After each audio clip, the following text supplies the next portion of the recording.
नमस्कार दर्शकों, MP social India news में आपका स्वागत है। हम आपको लिए चलते हैं आज की ताजा खबरों की ओर।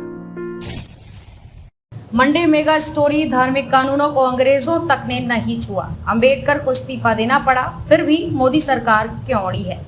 अक्टूबर 1840 जब भारत में ईस्ट इंडिया कंपनी का राज था, एक रिपोर्ट में सभी भारतीयों के लिए एक कानून बनाने की बात हुई, लेकिन अलग अलग धर्मों के पर्सनल लॉ को इससे बाहर रखा गया। उस वक्त पहली बार यूनिफॉर्म सिविल कोड की चर्चा हुई, लेकिन अंग्रेजों ने इसे लागू नहीं किया।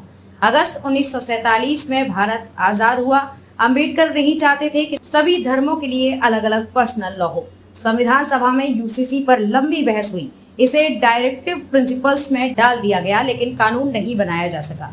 साल 1967 के लोकसभा चुनाव, भारतीय जनसंघ ने अपने चुनावी घोषणा पत्र में पहली बार यूसीसी यानी कि यूनिफॉर्म सिविल कोड लागू करने का वादा किया। 1980 में बीजेपी बनी तो उसने भी यूसीसी को अपना प्रमुख एजेंडा बताया। कई बार बीजेपी की सरकारें बनी, लेकिन इसे लागू नहीं किया जा सका। देश में 9 साल से पूर्ण बहुमत की मोदी सरकार है, फिर भी यूनिफॉर्म सिविल कोड पर कोई प्रगति नहीं हुई थी।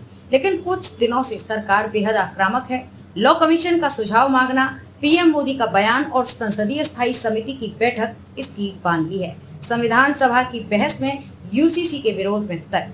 एआईएमएल के सदस्य मोहम्मद इस्माइल ने कहा, समुदायों में पर्सनल लॉ का होना और उनका पालन करना उनकी धार्मिक स्वतंत्रता का मसला है, ये उनका मौलिक अधिकार है। अगर सरकार धर्म और संस्कृति से जुड़े मसलों पर कानून बनाती है तो ये मौलिक अधिकारों में हस्तक्षेप करने जैसा होगा। पश्चिम बंगाल के सदस्य नजीरुद्दीन अहमद ने कहा, अभी समय सही नहीं है, इन मामलों में समय के साथ धीरे धीरे हस्तक्षेप होना चाहिए। मुझे इस बात का कोई संदेह नहीं है कि एक समय ऐसा आएगा जब देश में समान नागरिक कानून होंगे। महबूब बेग ने कहा, पर्सनल लॉ कुछ धार्मिक समूहों के लिए दिल के बहुत करीब हैं। जहां तक मुसलमानों का सवाल है, उनके अपने इस्लाम आधारित उत्तराधिकार, विरासत, विवाह और तलाक के कानून हैं।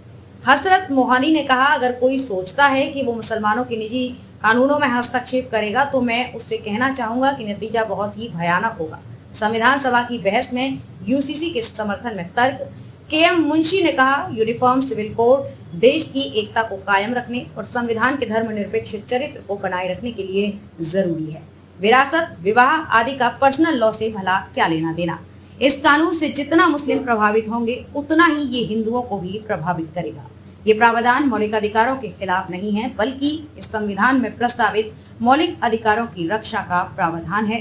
खास तौर पर इसमें लैंगिक समानता आएगी।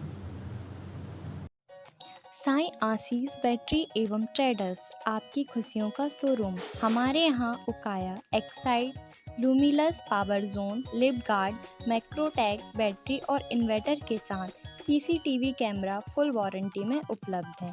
हमारा पता, साईं आशीष बैटरी एवं ट्रेडर्स, प्रथम तल, कटहल पेट्रोल पंप के पास, गाडरवारा, जिला नरसिंहपुर, एमपी।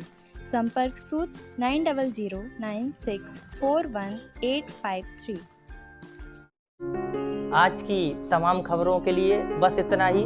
देश दुनिया से जुड़ी हुई खबरों के लिए आप हमारी वेबसाइट www.socialindianews.in पर सर्च कर सकते हैं। साथ ही हमारे YouTube channel social India news पर आप सब्सक्राइब कर सकते हैं, लाइक कर सकते हैं, फॉलो कर सकते हैं। आज की तमाम खबरों के लिए फिलहाल इतना ही। देश दुनिया की नई खबरों में पुनः आपसे होगी मुलाकात। धन्यवाद।